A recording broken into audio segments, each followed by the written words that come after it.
you're good for eating this food or you're bad for eating this food. And that's just simply not the case. There's no morality attached to food. At that point, we want to kind of check in, okay, where is my hunger? Where is my fullness level? Today we're joined by Annie Zapula, a registered dietitian and founder of A to Z Wellness. Annie specializes in intuitive eating and helps her clients build a healthier, more compassionate relationship with food, one that's rooted in listening to their bodies, not following rigid diet rules. In this episode, we talk about what intuitive eating actually is, how to break free from food guilt, and why emotional health is just as important as physical nutrition. Annie also shares practical tips for pushing back on diet culture, navigating social pressure, and finding peace in the way you eat, move, and take care of yourself. If you've ever felt overwhelmed by food rules or disconnected from your body, this conversation is a powerful reminder that there's a different way, and it starts with curiosity, not control. Intuitive eating is essentially utilizing your body to decide what your personal food choices are without attaching shame, guilt, or essentially diet culture. I'm sure, as you know, just because you have a thought doesn't make it true. And it's all about something called interoceptive awareness, and that's the ability to perceive physical sensations that arise within your body. So you said 2022. Yeah, so I got my LLC in 2021.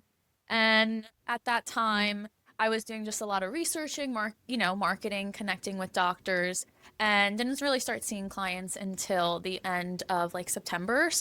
Seeing some older clients, I was also trying to get all my insurance credentials in check. So I was seeing a couple clients here and there, but it wasn't until 2022 that I really went full time with that.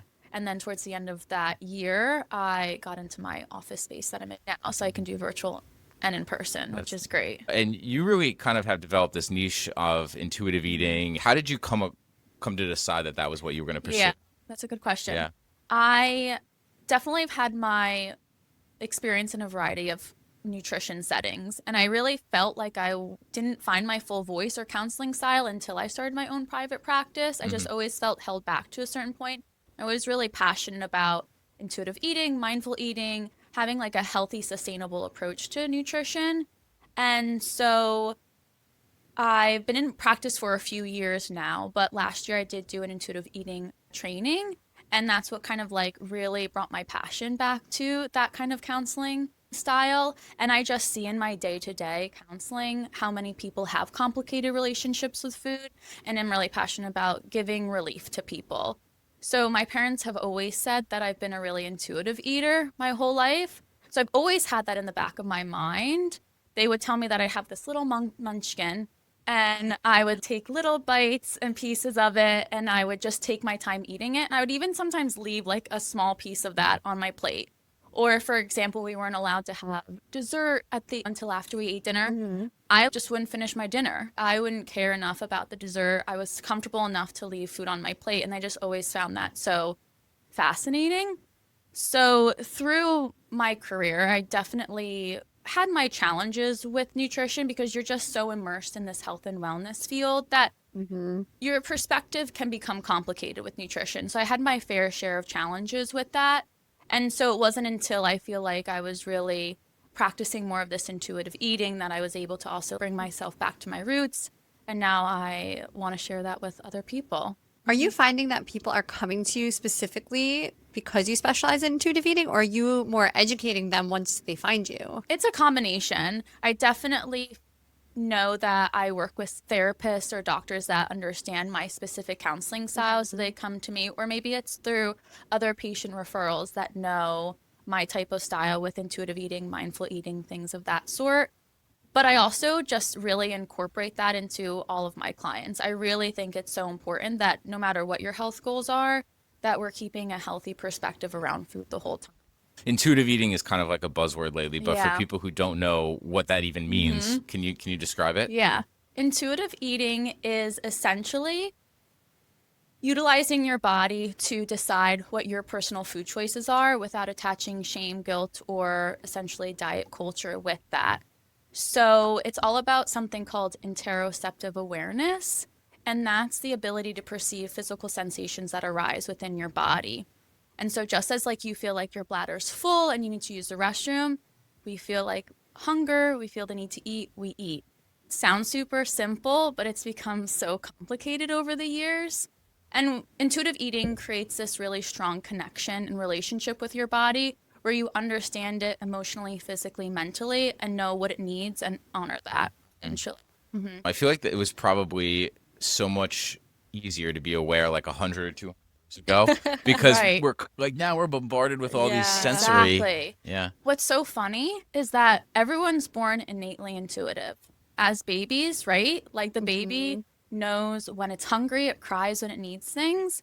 And unfortunately, just as we're exposed to media, diet culture, even friends and family's perspective or their opinions on these things, we get pulled from that.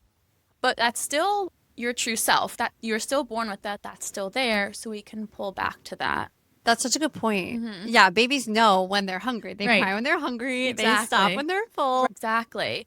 And as they get older, there's some type of influence there. Like I always tell people, you weren't born this way, to ease people's minds. Like this is not your norm. But unfortunately, there has been something that's made this more complicated for you. It's influenced you to become in this place. And a lot of people have been influenced at a very young age, just in home environments when they were kids. Maybe they started dieting when they were like in their young teens. It's been a long time that they've been developing these new food beliefs. So we need to be like compassionate towards ourselves if we're interested in intuitive eating, to know that it's also going to take time and patience to reel that back in. It's funny that you said that as a kid. Who would just naturally not finish things Right. on your plate. And I think a lot of people have the opposite of experience of that wouldn't fly in their house because you're wasting food. Especially if you're a Right. millennial. Yeah. Like you were told to finish your plate. Right, exactly. And I think we can get confused with what like food rules can be. But even something like that is a food rule, right? Like even though it's not restricting you, of saying you can't eat what's on your plate, essentially you're being forced to eat what your body essentially doesn't maybe really want to eat. Whatever's going against like your body's cues is considered like a full food rule there.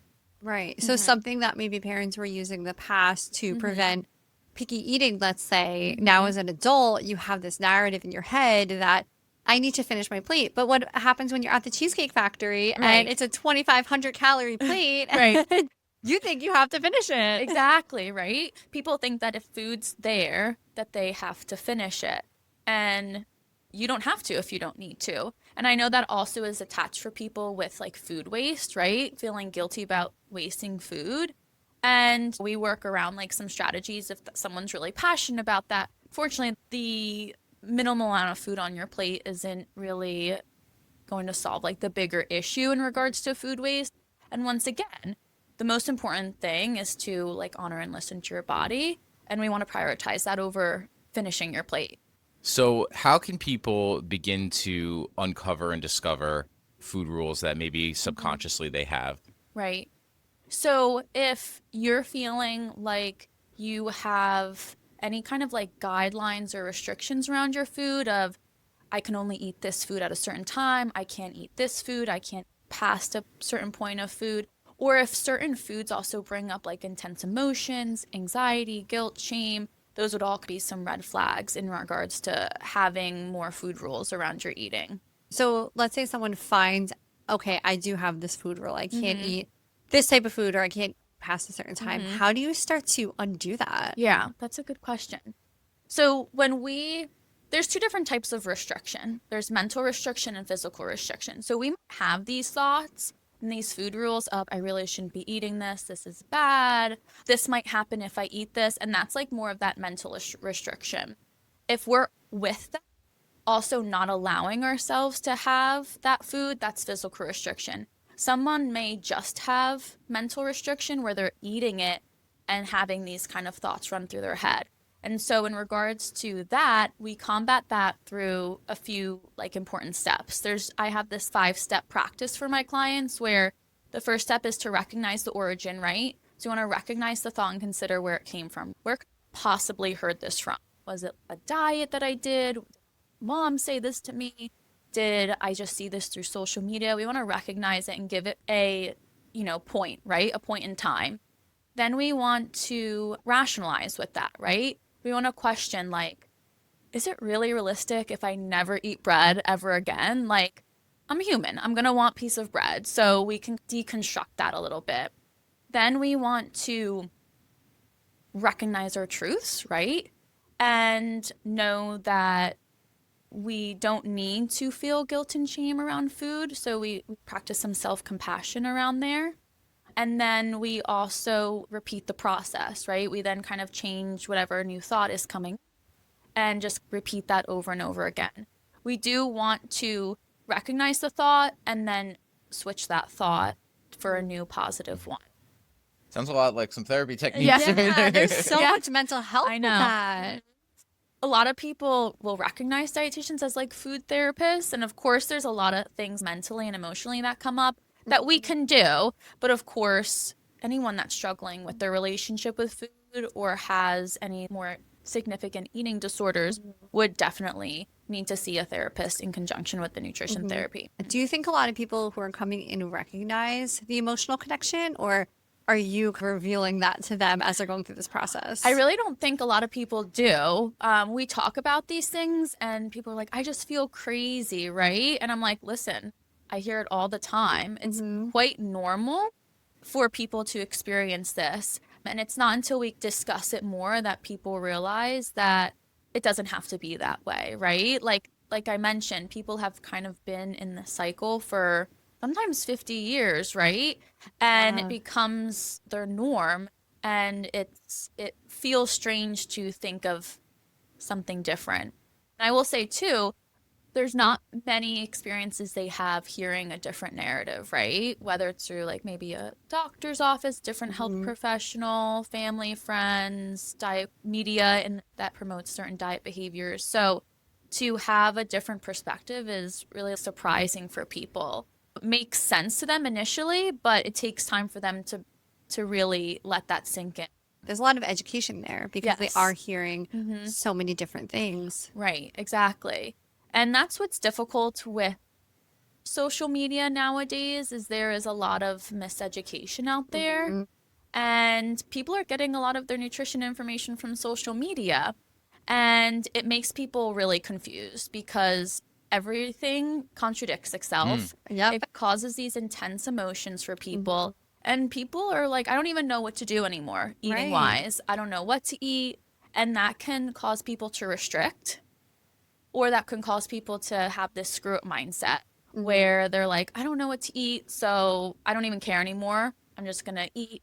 And that sometimes that can be so intense, it leads just to overeating or even binge eating as well. So what do people do then? I mean, if they're getting different conflicting messaging about different diets and different things we should or shouldn't be eating, where do you start?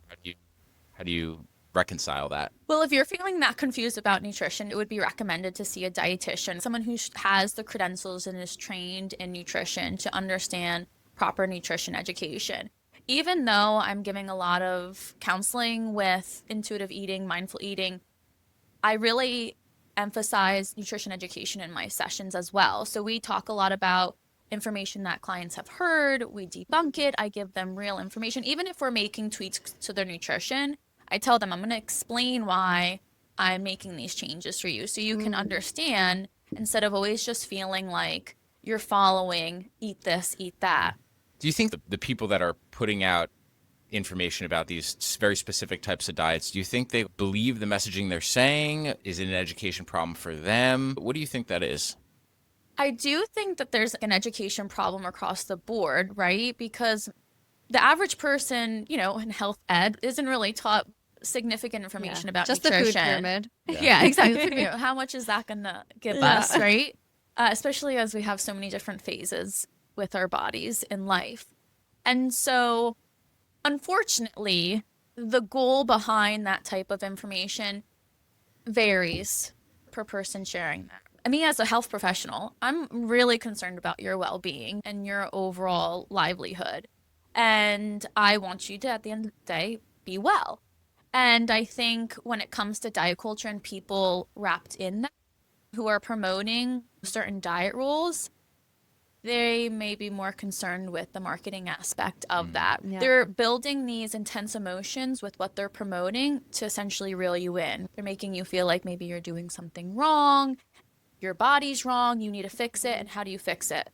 Maybe this product, this diet, this, new way of eating. So we have to be Hmm. careful about that. Right. What are the motives behind it? And Hmm. people might not even realize that the influencers they're going to for this information that they're not credentialed. Right. Because you might not think about it. You're scrolling, you see a reel, Hmm. and someone's yelling at you or fear mongering something, telling Yes. you to do Hmm. something or to not do something, Yes. and you're Hmm. very inclined to listen to it. I mean, Right. I feel like we are aware of that trap of social media because we do talk about it Yeah. here on the Hmm. podcast a lot, but I still fall into it. Right. Like I will still find it, be like, oh my goodness, I need to do this, or oh, my sourdough's not good enough because I'm not fresh milling my own flour. Like you just come Right. up with these Yes. things and then you stop and you're like, wait a second. I'm doing this because Hmm. I enjoy it because it tastes good. I Yeah. don't need to be milling my own flour. Right. Like it is Exactly. okay. Maybe I should Exactly. only eat steaks, Yeah. Oh, right, steak. right? Yes. What can I eat here? Okay. Eliminates everything but But this. then you scroll again and you see a vegan who is like, Yes. do not eat steak. It's so Exactly. terrible for you and Yeah. the planet. You're like, oh my goodness, what do I Yeah. And do? that is one of the things on social media that I've seen so significantly the past 2 years is that Yeah. fear mongering, right? And it Hmm. essentially tells us that there is a good and there is a bad. And it just takes things to extreme of this ingredient, this food is going to kill you, give you cancer, something like so Yeah. significant. And I think what's difficult with social media is you're just seeing these mini clips. But if someone shows up on there and they're confident and they're reassuring and they sound like they know what they're talking about, it is going to be believable. So I Yeah. understand why people get influenced by that. But if anyone's making such a drastic statement like that, you have to be weary of that because at the end of the day, it's not that complicated. Like food is not that complicated, like you said.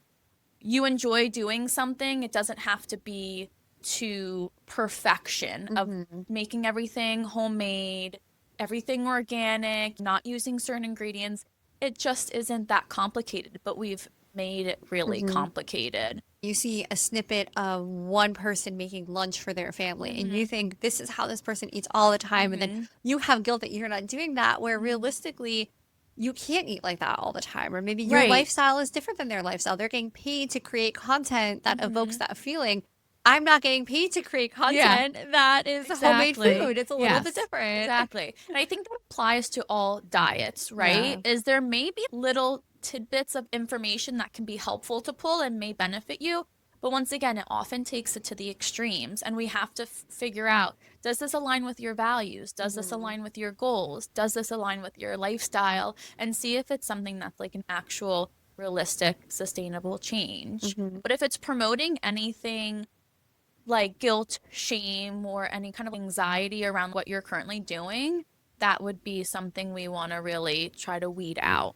Yeah, that makes sense. Now, Hmm. what about people who are on certain, I don't even know if it's considered a diet, but they eat a certain way Hmm. because they have beliefs, like if Right. you're a vegan or vegetarian Hmm. or things like that. Do Yeah. you see that as a diet or is it not considered a diet 'cause it's more of a belief system? Right. Like maybe an eating style. You have a certain way of eating, but it doesn't have to be so restricted and regimented. It's if something comes up and it interferes you what you typically eat, it doesn't have to be such a big deal. You don't have to feel like you've ruined your whole plan. Mm. If there are values behind it, I think that's very important. If someone knows that they're passionate about eating more plant-based, or if they know how certain food makes them feel in Hmm. a more positive way or more negative way, those are all important things. And I completely understand that's your direct Hmm. experience with eating, and we have to take that into consideration.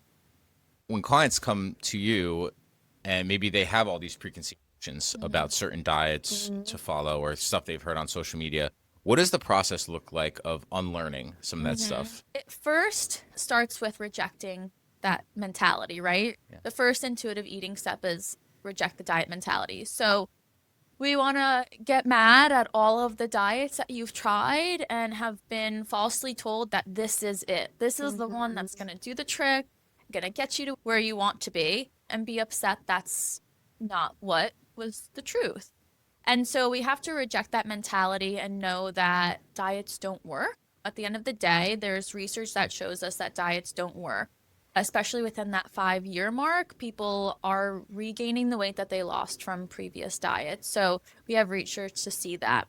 We also just want to be conscious of how that diet mentality has influenced, what negative thinking about food has come up, And how can we rework that into more of realistic thinking? So a lot of times I hear people say things like, oh, well, you can't eat past 7 p.m. Well, if your stomach's growling or you got pushed at late work and you haven't eaten dinner, then that's not realistic. And so we want to kind of challenge and fact check some of the things that we have that have become rooted beliefs with food. That's a big one. The Mhm. not eating past 7 Yeah. p.m. I'm, Yeah, exactly. I'm a follower. Yeah, yeah, yeah. I try to, Yeah. but is it not bad to eat before bed like that, or is it? It's fine. Yeah. Yeah. Like, I think it's, once again, when it comes to intuitive eating, everyone has a different body, right? Yeah, So we right. can't say that what works for you is going to work for Mhm. you. It's what's going to work for you. If we all ate the same, all exercise the same, we'd all feel differently at the end of the day. Yeah. We'd all look differently at the end of the day. Yeah, it's funny you say that because like I noticed that if I eat a big meal before bed, I wake up the next morning just really not feeling well. Okay. Whereas Yeah. with Cassie, I you eat know, dinner at 10 she p.m. eats every dinner at night. like Yeah. 10. Yeah, man. Because I will wake up at 5 o'clock in the morning, starving, low Okay. blood sugar, feeling sick. So we're very Exactly. opposite. Yeah. That's a perfect example of how we can't just take what someone else is doing Yeah. and think that it's for sure going to work for Yeah. us. So it sounds like just finding balance and really listening to your body is a key Mm-hmm. to sustainable Right. change. Right, yes. Yeah. And listen, I understand that that's scary Mm. and that's hard as well. And like you mentioned prior, in order to do that, those beginning steps of checking in with your thoughts around food are important because there can be this battle between your physical body telling you something and your mental Right. body telling you something, right? And I'm sure, as you know, just because you have a thought doesn't make it true. And that applies a lot to like these food beliefs and food rules.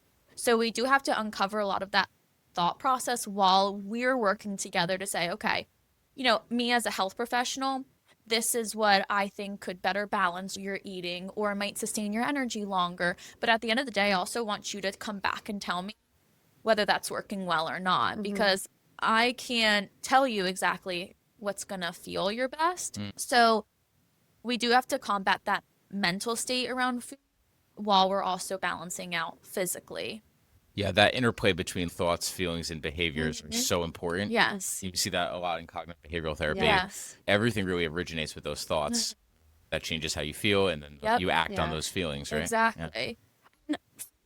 Is important. There's a lot of complexity to it for each person. Just like it is not just about nourishment.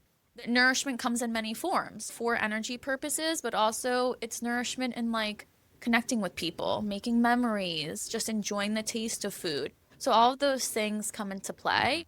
And that kind of perspective is definitely new for people. And I understand that it is a little scary to say, okay, for the first time in, let's say, 50 years, I'm going to trust what my body's telling me and not follow these rules. But the more we can have those experiences, the more that trust builds. I often see a lot of clients who do have a lot of fear with trying some new things. Maybe it's just adding certain foods back in, and we create as comfortable experience as possible. We know there's going to be some discomfort there, but listen, you've gone through a lot of discomfort in your life before, so we're going to make it as easy as it can be, but it's just going to get easier the more that we do it.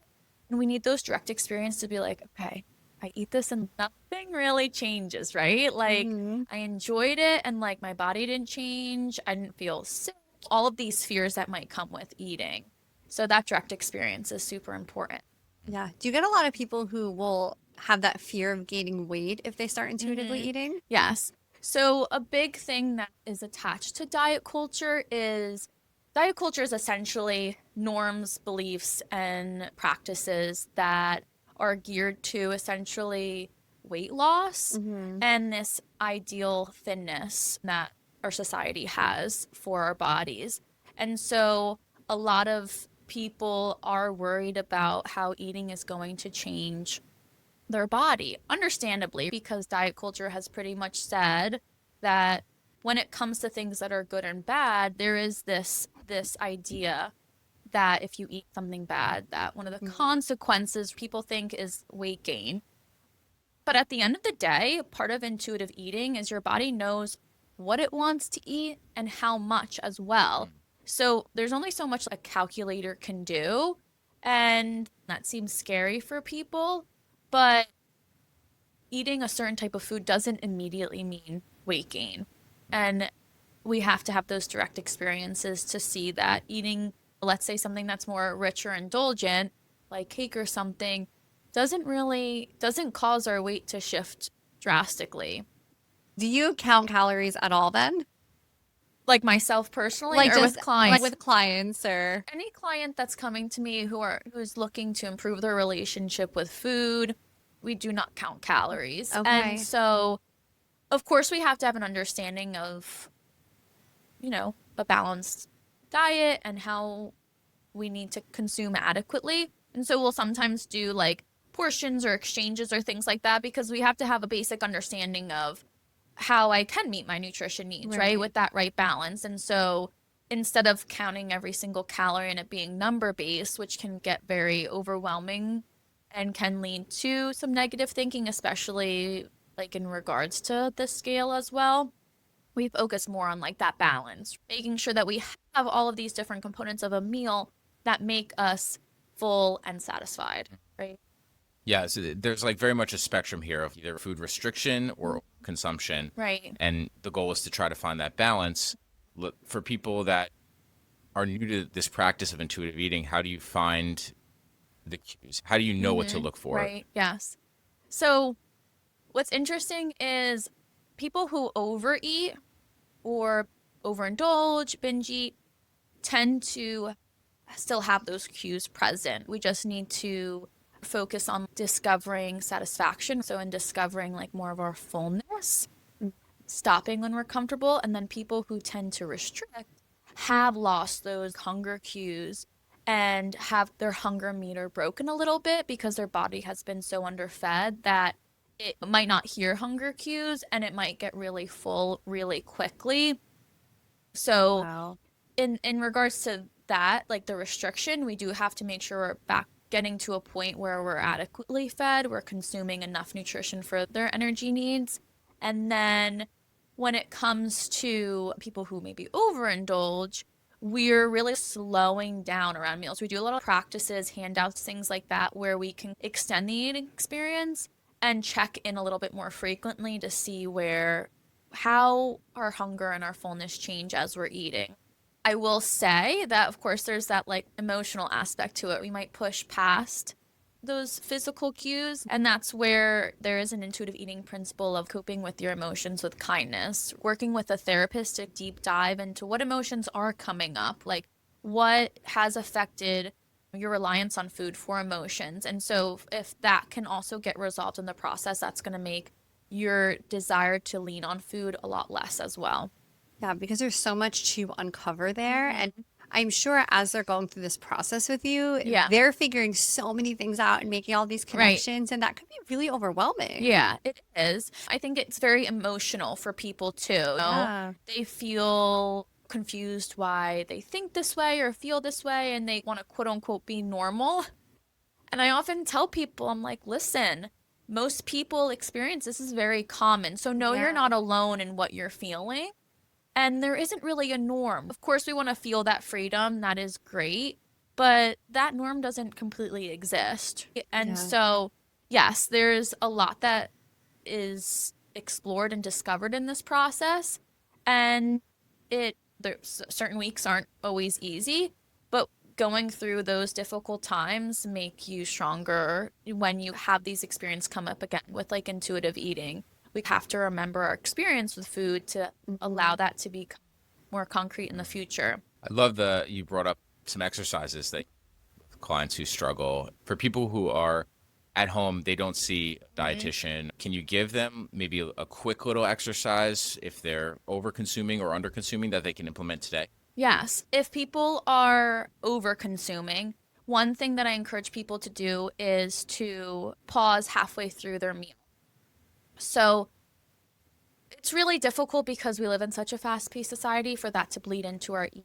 And so we want to try to create some kind of buffer, interrupt that meal time. So if you need to do something before the meal time as well to ground yourself, do some breathing, write some gratitudes down, or drink a glass of water, do something to slow you down, and then make it a point to pause halfway through that meal. At that point, we want to kind of check in, okay, where is my hunger?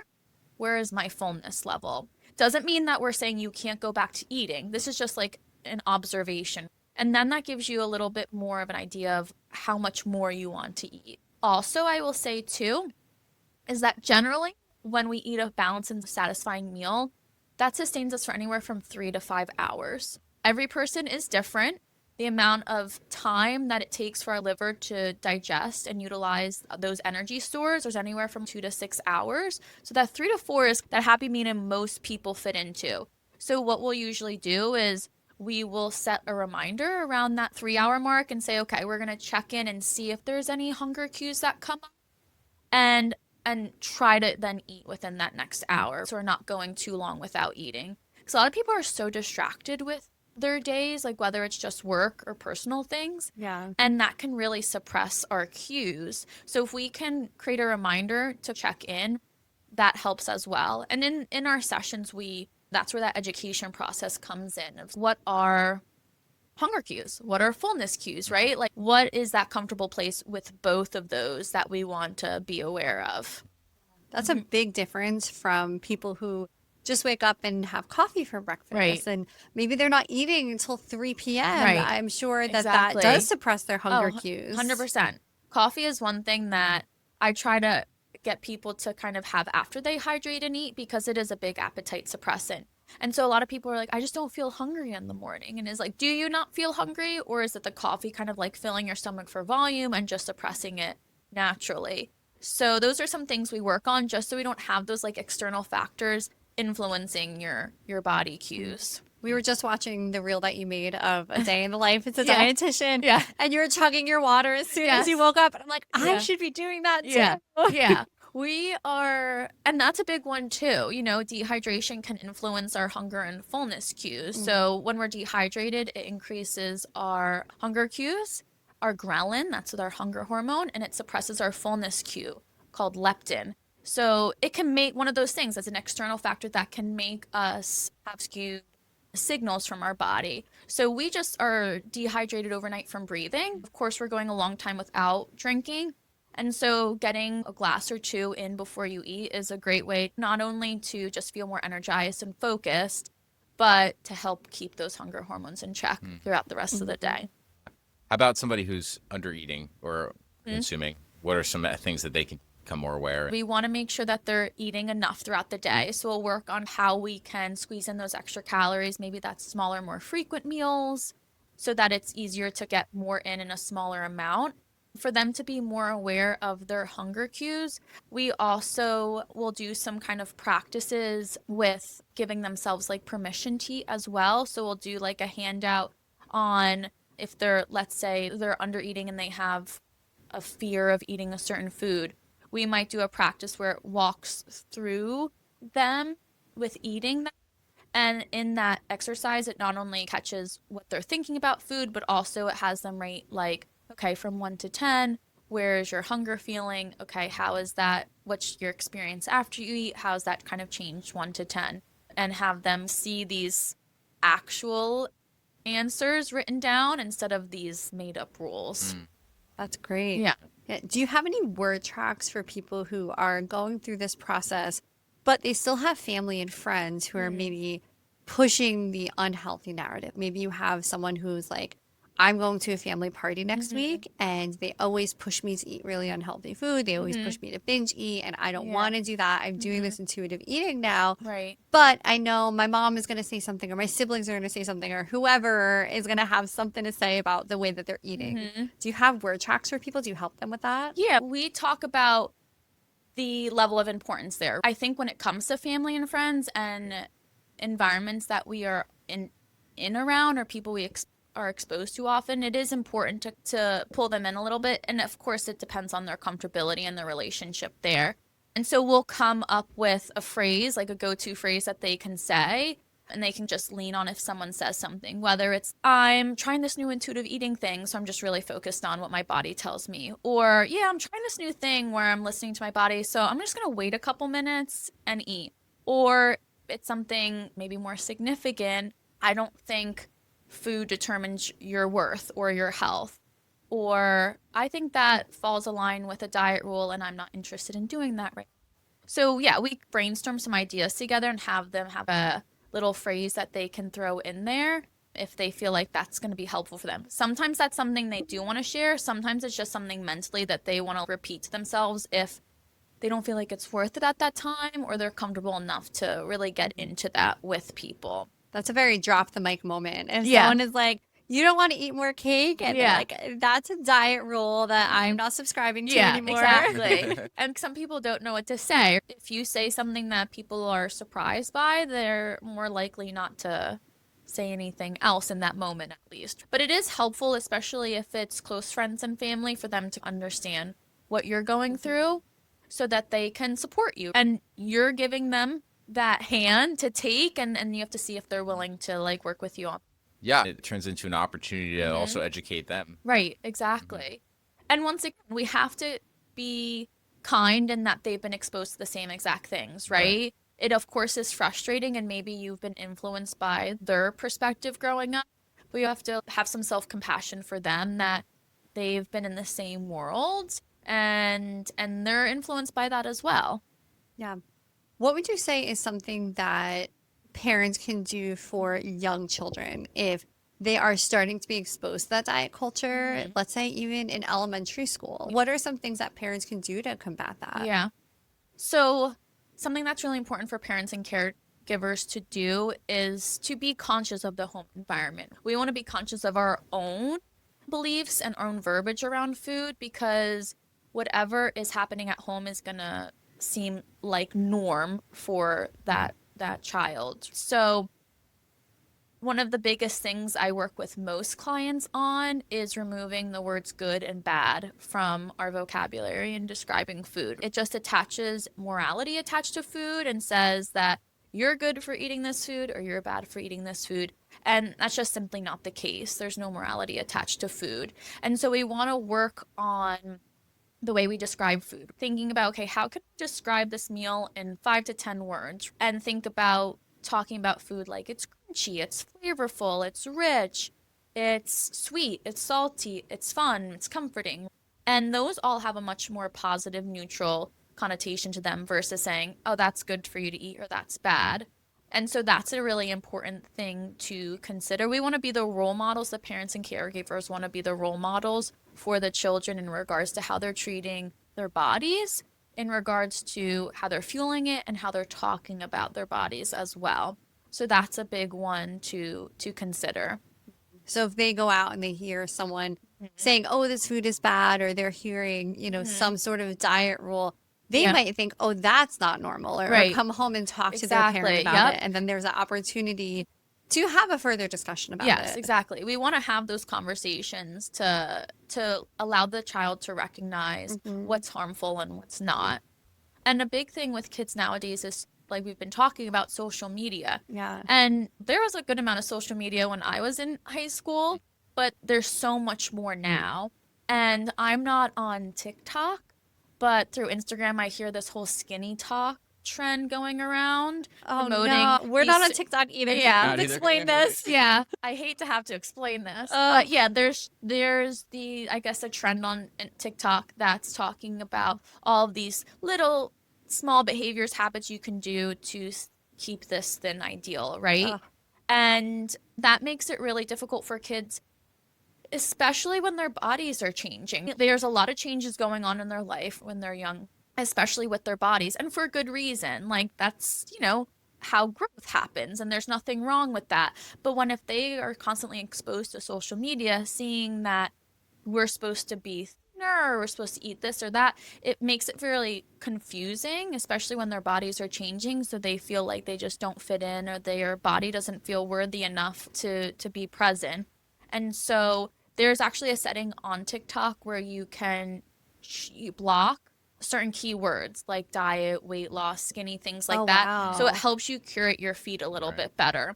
And I encourage that for all of my clients, and with every social media outlet, is to curate it to be positive information for diet topics, but also other things as well.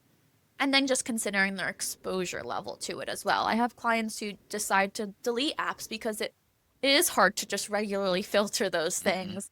And it's just better for them if they, for their mental state and what they're focusing on with their health journey, to just stay off it. Yeah, curation is awesome. That's a great idea to be a little proactive in what the feeds show. Right.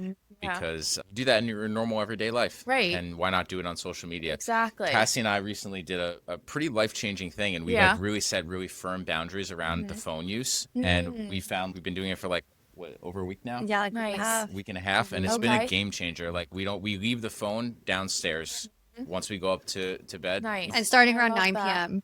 So Yes. I don't look at my phone. In the first couple days, it was hard. It's hard. It really is like an addiction because I'm Yeah. like, oh, all these people are reaching out to me. What if someone needs me? What Right. if there's an emergency? Meanwhile, the next morning I wake up and it's Yeah. one text that's not even important. I'm like, no one needs me right Like, now. yeah, everything's fine at the end of the day. That's so great. I love that you're doing that. Yeah. And I think it's so easy for that, like for our use of it to just go up without realizing it, right? And it's not Yes. until we set some boundaries and we know maybe how much exposure this gives us, how much more we were exposing Yeah, ourselves that's to. what the problem was. Yeah, I You know, mean- as a fellow business owner, right? Like always being on your phone. Yeah, and I struggle with that as well. It's really hard.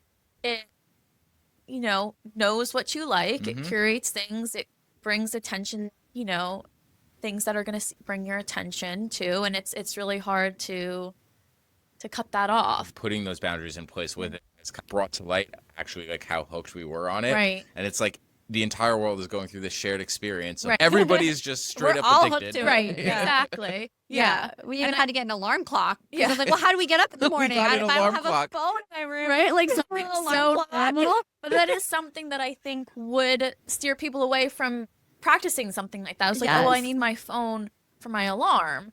And there's a simplest solution. Yes. Right? They Yeah. had it. They still do those kind of things. We've been cracking up. So we have this little Yeah. alarm clock, and it actually, about a half hour before it's supposed to go off, the light starts going on. So Like the it sun. simulates sun and kind of wake you up. And it does actually wake me up. Yeah. But we laugh because I keep snoozing it instead of shutting it off. So Yeah. I think that I shut it off, then I go downstairs and I hear it blaring Yeah. upstairs. And I'm like, I can work all this technology, but give me Right. this simple plug-in Right. alarm clock. Yeah. I have no idea how to Still, use still it. can't figure out how it works. No, I have That's to so say funny. though, like the way that it wakes you up is much nicer than an Yeah, alarm clock on the right? phone. Oh, yeah. Then the I'm iPhone sure. is screaming at us in the It morning. plays this Yeah. nice, relaxing music, and there's light. We're But big it's fans. so interesting because I think something like that, at least like for my practice, is something that is more significant than we realize and how it Yeah. affects our health. I have one client specifically who we created this whole plan of like keeping her phone on her husband's side and not using it because she was really getting terrible interrupted sleep. Yeah. And she was actually waking up like in panic at times and not having her phone. It was like she felt so Yeah. connected to that. But after a little, she was sleeping through the night perfectly fine. Amazing. And sleep, especially for nutrition, it's a foundational need. And if And mental health. yeah, exactly. And if that's like a basic need that's not being checked off, then everything else isn't going to work. And that's an important point for intuitive eating too. We have to make sure our basics are being checked off first. Sleep, stress management, hydration, adequate nutrition. All of those things are going to influence our body's ability to like accurately show us those signals. So, Yeah, that's so interesting. that. So people are coming to you saying, I want to lose weight, I want to eat better. And you're like, how are you sleeping? right. Yeah. I'm like, I'm going to go through all these lifestyle factors first and talk about that kind of stuff first. Yeah. Because we just don't realize how much that's influencing us. And if Yeah. we've become so accustomed to, for example, sleeping poorly, it's hard to see that it'll get better. We would feel that much better from it. Yeah. So, It's like going back to basics. We Yeah, know all these things. exactly. We know that sleep is good for nutrition. We know we shouldn't label Yeah. food. You know all these things. Yes. But there's something about just going back to the basics. Yes. Okay, what do we already know and are we practicing these things? Right, And exactly. how much better that can make your life. yeah. And I think that's an important practice when life happens. Something's going to come up. It's not always going to be the easy weeks. It's not always going to be the same exact day, even just for something like a trip or vacation or work gets really stressful. It's like, okay, what are we pulling back on? but what can we feel is like manageable to keep up with so that we still feel like there's some consistency here, right? And avoid that like all or nothing mentality of, oh, everything has to be perfect and all in. Or if something gets thrown off, we can't do anything that makes us feel good. So we want to find that balance of those basic routines that still feel manageable to stick with even when life comes up. Yeah, because it will. Yeah, because it will. It's inevitable. Yeah. So, And it sounds like intuitive eating is really great for things like traveling, being with your friends, being with Right. family, because there's not really strict rules around Exactly. it. So it sounds like giving people these tools and then saying, okay, you can go out to eat and you got this. It Right. doesn't need to be stressful. exactly. Are you finding that is really helpful for people? Yeah, I think it gives people like a sense of relief because if they don't feel like, if they feel like they can eat whatever they desire, whatever is available, then it just takes that level of stress away from them with having to put all these pieces together and make it perfect and then being disappointed that it's not. It doesn't pan out that way. And so, especially for people who are going away, the idea is for you to come back feeling pretty good still, right? But I think a lot of people who have these high expectations with these diet rules, it doesn't go as planned and maybe that throws them off and they're in that nothing mindset and then they come back and feel like, okay, we're getting back on track, right? Monday starts that diet and that's not, that yo-yo back and forth isn't healthy either way. We don't want to feel like anything's sacrificed because of our eating. We want to still feel like we can be present, enjoy food, make memories, go away, and still enjoy food. So if people are feeling like they can't be involved in that to a point or feel like they can't fully enjoy themselves, then that was a sign that there's some disordered eating there, poor relationship with food at least. What about people just going out to eat in general? Are you finding that they are still really stressed about that? Because that seems to be, from the mental health standpoint, a really big trigger for people. Yeah, I think eating out is difficult because people want to enjoy themselves and to give themselves full permission to eat something that maybe they wouldn't necessarily have the skill to or be able to or necessarily have the time to cook for themselves at home is nerve-wracking, right? And so the permission to eat is both that mental and letting go of both of that mental and physical restriction. With someone who really struggles with their relationship with food, we plan it out well. Like we talk about, okay, what have you been really in the mood for recently? If you're going to this place, what are they going to have available? Is there a support person there that you can check in with if you're feeling really overwhelmed? What mantras can we say while we're there to keep you in a calm state? And we'll kind of have more of a curated plan because it can be really overwhelming. But I think that is an important part of intuitive eating is knowing you can enjoy something more indulgent. And if you also want a salad, like that's totally fine too. Going out to eat doesn't have to mean you are eating something indulgent and rich and heavy. If that's what you're in the mood for, by all means enjoy it. But it's also okay if you're in the mood for a salad or in for like just a typical entree. It doesn't have to always mean like eating out is this outcome. Circling back to the social media thing, there's a lot of ideas that are opposite of intuitive eating on there. Yeah. Different types of diets, and I'd love to get like a dietitian's thoughts on those kind of trends that we're seeing. So Are we going to say the trends? yeah, we can say the Okay, trends. we're surprising you with a little segment where we want to say what a diet trend is right now, and then have you give a one sentence reaction to it. Okay. Oh, just like an opinion Just or like a an quick idea. opinion Okay. or Yeah. on the thing. So Okay. do you want to Let me read it. off? Okay, we're gonna start off strong with Okay. Ozempic. Okay. I am not against medication use, but that's a very personalized prescription to take, right? So I think it's a very personalized thing to consider, and you got to talk to your doctor about that one. Okay. Carnivore diet, which if anyone doesn't know, Yeah. it's meat only diet, which is gaining traction, and they're promoting it for mental clarity, muscle gain, and fat loss. But it is controversial due to extreme restriction and lack of fiber or Right. nutrient diversity. We need more variety than that. I think when we're so hopped up on like a high protein diet, which adequate protein is great, but adequate fiber is equally, if not more important in your diet as Yeah. well. Wait, so a carnivore diet, they're literally just eating meat? Mhm. Yeah. Yeah. Wow. Yeah. Like no vegetables, No no vegetables. grains. Yeah. No. It's just Okay. straight meat. And I've seen some people like take it to the extremes where they're eating raw meat too. Yeah. And it's just like, how are we seeing that? How do you digest that? How are we seeing that on social media as a healthy diet? It's just like, and it's so interesting because I feel like with social media, it's like with intuitive eating, like you feel like you're taking some steps forward, right? And then these trends come up and you're like, oh, we're just pulled right back to the early 2000s here, Oh right? my Like, goodness. where I are don't we? think I knew we were gonna say carnivore diet, but I guess in my head I just thought, oh, it's like a lot of meat, or it's yeah. like mostly People meat. are on Instagram just eating raw ground beef out of the bag, you know? Yeah. I'm like, how is that? Oh I don't man. believe them. All right, Believe this that one's they're supposed to be actually my eating Maybe, it. reaction. hey, Yeah. maybe it's shock value. I don't Right. know. Yeah, this was supposed to be your reaction, not my Yeah. question. And I'm like, wait, actually, Passionate about this. okay. Intermittent fasting. Great for males, don't see great benefit for females. Can be more of a stress state on the body. A big one in regards to what it like lifestyle. If you're hungry in the morning, we want to honor that. Hunger is a good thing. So if people skip that and wait, that could just be a domino effect, right? Also, just way more better to eat when your body needs it, right? When you're waking up, when you're moving, when you're using your brain, better to eat earlier in the day than to delay that to later on. You're just gonna slump. Yeah, it's interesting that you say that because I said that I need to eat at night and first thing in the morning, and you're like, oh, I can go. Yeah, I could go. Okay. I could never do I had that. 2 I cups could of never coffee. do that. I wouldn't be here. I would not be pleasant. No. Yeah. No way. Okay. I guess this is kind of like carnivore, but really emphasizing high protein.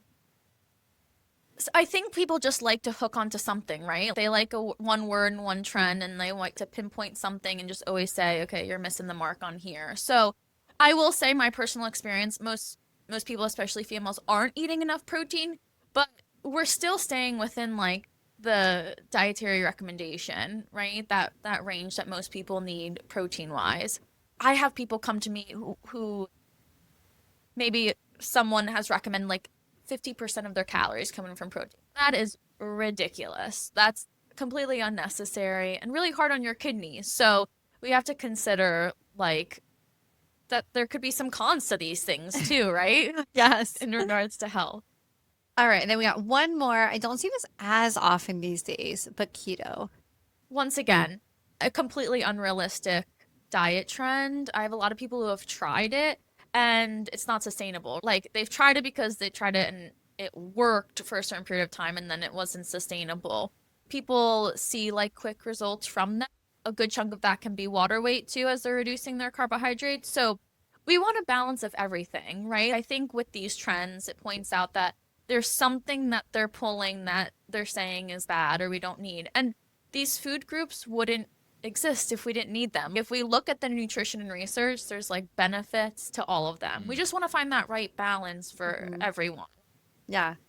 That makes complete sense. And it reminds me of a lot of what we see on social media too about just clean eating, which I have to admit, I do fall into that category, being very obsessed with food labels and not eating anything processed, but trying to learn that balance because you get so much of this information. It's like, oh, we can't eat anything that has like a chemical in it or that has this or that. And then it's like, okay, is it really going to kill me if I eat that? No, exactly. And we want to look at your intake overall, right? We can't hone in on one thing. If we think about how many opportunities we have to eat in a day, right? And then calculate that out to a week, out to a month, like we can't isolate this one experience that's going to determine your health because it's just not true. But like you're saying, with some of these trends, it definitely makes it feel like it's a make or break. Yeah. And it pulls us into that all or nothing mentality, that good or bad, that pass or fail. And it's not that complicated,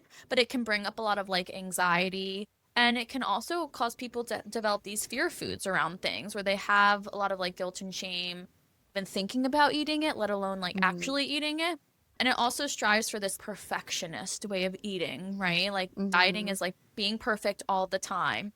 And it really doesn't allow for flexibility, variety, or balance. And we need that. Yeah. Like we've talked about, there's things that are going to come up, challenges, or life's going to happen. You're going to be out of your typical environment. Yeah. We have to allow ourselves to be flexible with that. Yeah. Yeah. Well, it's interesting that we were talking before about influencing children because Mhm. I was always really crazy about food labels, will not eat, and like will not eat anything that was not the healthiest thing.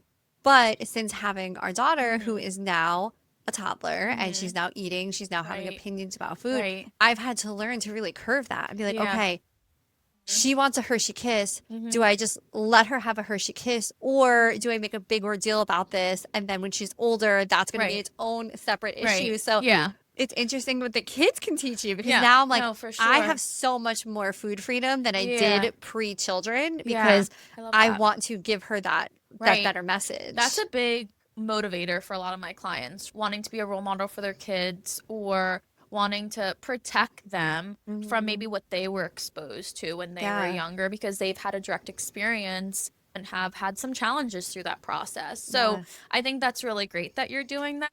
And Yeah. you're keeping that in mind with them. And they are so smart, right? They're gonna like So absorb all smart. of this stuff at this age. And that's why it does get harder when they become an adult because they might be experiencing these things that like clash with what they were exposed to when they were younger, and Yeah. it feels like this big pull.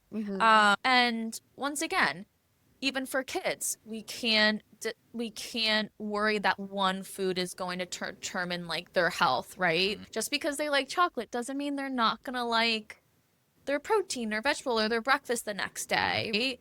But I understand how it can be nerve-wracking. Yeah. And I experience that myself. I regularly have to, talk myself through that. But at the end of the day, I'm putting trust in him, my 3-year-old, knowing that he's gonna know, what his body tells him. I Yeah. want him to know that I trust his body, right? I can't be the one to determine. Yeah. I love when you post on your stories on Instagram. She always posts about packing lunch for her Yes. son. I'm like, Yeah. can you pack lunch Yeah. for me? Because your lunch is great. I know. Everyone's like, oh my gosh, you need to be my chef. And Yeah, your son seriously. eats more balanced than me. And listen, the things I think about with that is I want him to have something that's going to be substantial and sustain his energy, but I also want there to be some color and I want there to be some fun too. So usually with every meal, there's like maybe a little chocolate or a little cookie packed or something like that. So he knows, okay, these are all foods that are on the same playing field. These are all equally important for our diet for different reasons. Because when we do make a big deal of those foods, it starts to put these foods on like a pedestal. Yeah. And then they're like such a big deal all the time. That's why it like is so significant for people to allow themselves to have these quote unquote fear foods because we've put them on such a pedestal, so it feels like it's such a big deal. And the more that we have them and expose them with similar foods, the more it like lessens their significance. And I relate that a lot to COVID, right? When we were restricted and going to a park or going to the grocery store, our desire for those things increased significantly. It's like, all I want to do is just go to the grocery store, or I want to just go to the park or something like that. And so, same thing with food. If we're going to restrict it, make it such a big deal, we're going to want that. And your son's probably at school, like having the best meals Yeah, ever. I know. Yeah. Yeah. And you know what? It usually comes home where most of it's eaten, right? And I know that his appetite's going to vary. I will say, like, he was the last couple weeks, his appetite was for sure off. He wasn't really that hungry, didn't really want to eat that much or eat in certain meals. And of course, I'm, especially as a dietitian, I'm concerned about that. I want to make sure he's eating enough. But I will say the last 2 days, right back up again. And so I think they can be a great example for us. Yes. That like our appetite and our needs change on a daily basis, desires even for food too. Yeah. I do notice that with our daughter. She just eats when she wants. Yeah. And Yeah. she'll eat. Sometimes she'll eat a lot. Sometimes she'll eat little. But I think it all balances each other. Yeah. Yeah. Yeah, it goes back to you did have that intuitive eating piece when you were younger. We do let her decide how Yeah. much she's going to eat. Like we'll put a portion in front of her. If she wants more, she gets more. If she doesn't finish it, she doesn't finish it. Right. And we don't push it because we know that when she Right. is really hungry, She'll eat two Exactly. lunches in one Yeah, sitting if if she's they're really hungry. they're gonna ask She for knows food, where They will to right? go. tell Yeah. us. And once again, they're gonna have those experiences. And sometimes, as they get older, they will have to go through those experiences. Okay, if, all this food looks really yummy and we eat a lot of cake and a lot of cookies, maybe your belly's gonna hurt, right? And, they'll go through those experiences to Yeah. know like how those foods affect them differently. And even yesterday, my son was just begging for peanut M&Ms all day. And Aw. so, he of course had some, but then this morning I'm making my avocado toast. He asked for oatmeal. He took the whole container of tomatoes and said, "I want some tomatoes." So that's a great perspective to know. Like one day they might want something sweet, the next day, but Yeah. they still like those other things, right? And so if we don't make it such a big deal, they won't feel like such an urge to eat them even more.